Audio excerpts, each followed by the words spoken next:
been 2 years now since the well-received launch of Fable 2, and I know a lot of its fans have eagerly been awaiting its sequel.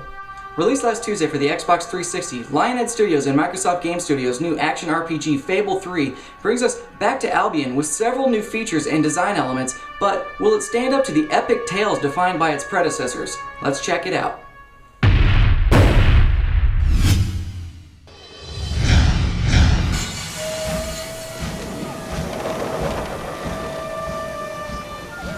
The age of industry has come to Albion.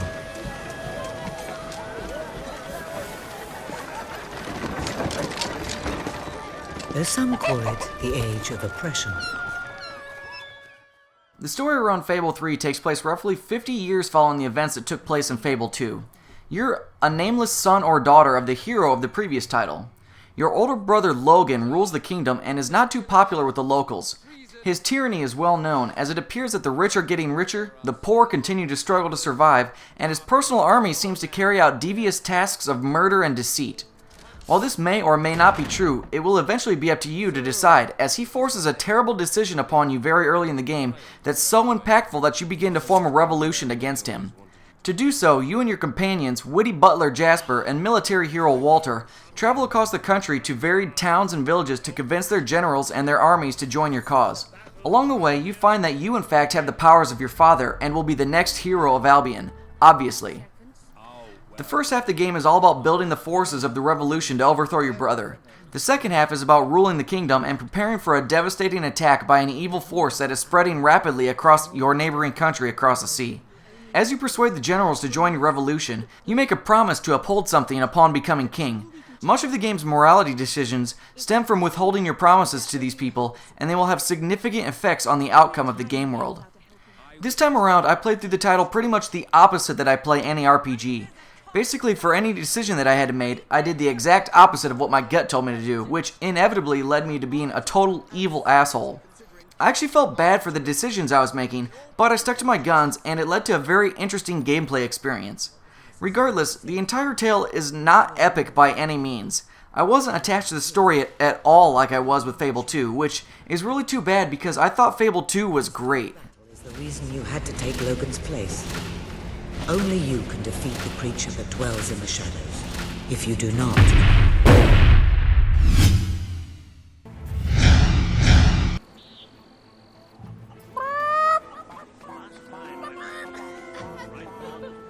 Unfortunately, Fable 3 only took me roughly 13 hours to complete, though I didn't tackle too many of the side quests, just enough to allow the story to continue to progress.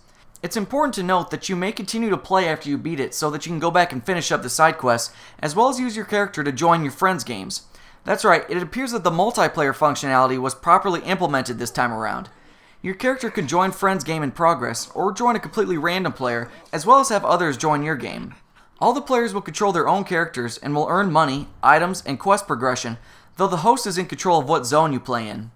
The multiplayer portion also has its own unique set of achievements, and some quests may only be completed via multiplayer.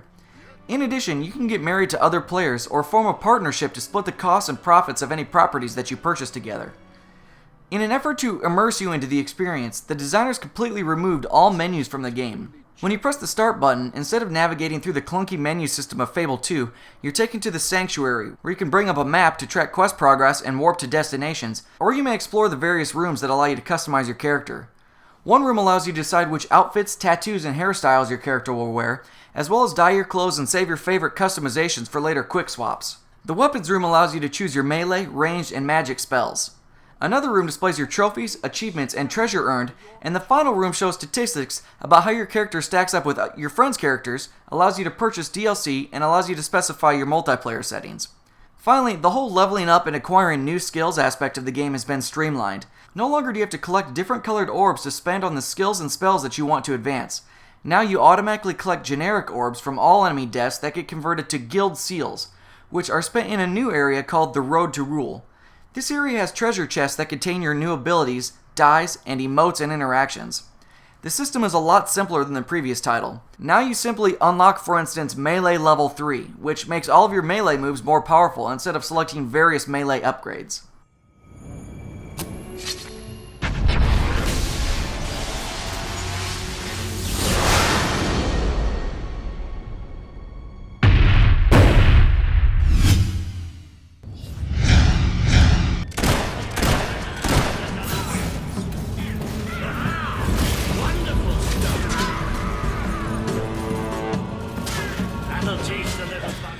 For the most part, combat is the same as it was in Fable 2. You'll mix melee, range, and magic, but none of the encounters are tricky by any means. In fact, it's quite repetitious. Because there's no menus, there's no way to view your inventory of items, so your consumables get automatically hotkeyed for you, but really, you don't need items that much. The combat is extremely simple and offers absolutely no challenge, and the rare situations where you actually take enough damage to die, you simply lose a few orbs you've collected and stand back up and start fighting again. Being that you never have to use your own items, your character will also not get fat like they easily did in the prequel. The magic system has been revamped in that you can now weave 2 spells together, or rather, 2 spells are now cast at the same time. So there's some interesting combos you can create, but I found the Force Push and Fireball combo to be the most useful. The interaction system has also been revamped in that you no longer have to select your actions from a radial menu, but 3 or 4 relevant interactions are selected for you and you simply press the corresponding button.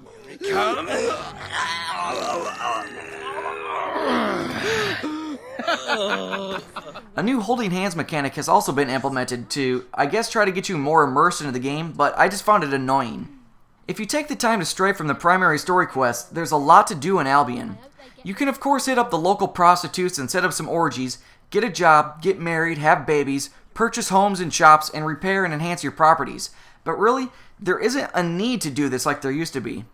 Money is so easy to make in Fable 3 that there's absolutely no reason to purchase all the properties and run your business like there was in Fable 2. This was a huge disappointment for me.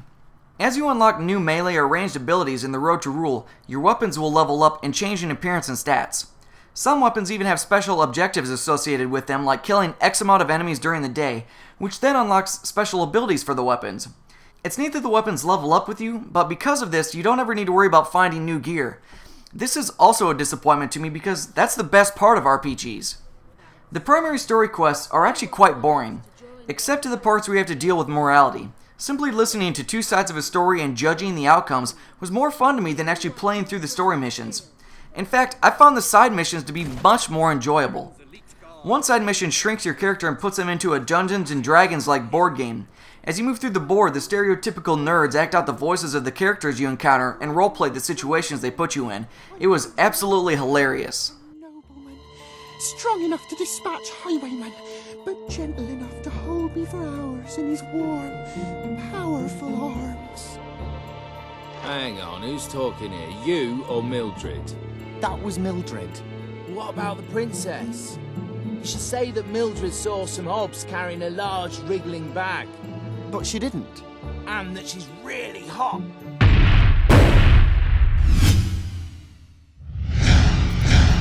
Oh, brave knight. Have you come to protect me? You big softy. You'd be rubbish in a fight, wouldn't you? Wouldn't you? One of the positive points of the game are the remarkable voice actors. Your character this time around actually has a voice and interacts with other characters. Some other well-known actors also voiced some of the characters, including Monty Python's John Cleese. Much of the music throughout the game, though, sounded like it was reused straight from Fable 2, which is just lazy as far as I'm concerned. The graphics have seen a pretty significant improvement over its predecessors, but are certainly not without faults. There's constantly terrible screen tearing, and the frame rate drops down to what seems like single digits all the damn time. Plus, the motion blur they added all over the place is enough to make you nauseous. In addition, the glowing dotted line that leads to your objective was buggy and often stopped leading me at all, or simply led me to the wrong damn zone.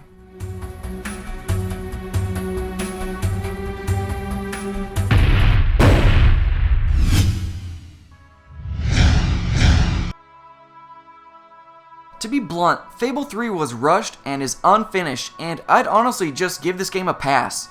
Go pick up the Game of the Year edition of Fable 2, it's much better. In Fable 2, I felt the need to buy lots of property because it helped me afford the things I needed to survive and advance. In Fable 3, money's so easy to come by that you just don't need to do these things. But what's worse is that you don't need money in the first place. The weapons you start with level up with you over time and are so good that they don't need to be replaced. Plus, you don't even need to buy food or potions or anything. These are the reasons I play RPGs. To remove the need to do them is just mind-boggling. I don't know what audience Lionhead was trying to cater to with this game. It's really a lot different from the previous Fables, and it really just didn't do it for me. What are your thoughts? Leave your questions and comments below. Check out the full write-up and screenshots over at ZeitgeistGameReview.com. Stay up to date by following me on Twitter and Facebook, and make sure to check out all of the other great gaming and entertainment on the Game Station. Don't forget to subscribe and press the thumbs up button. Thanks for watching.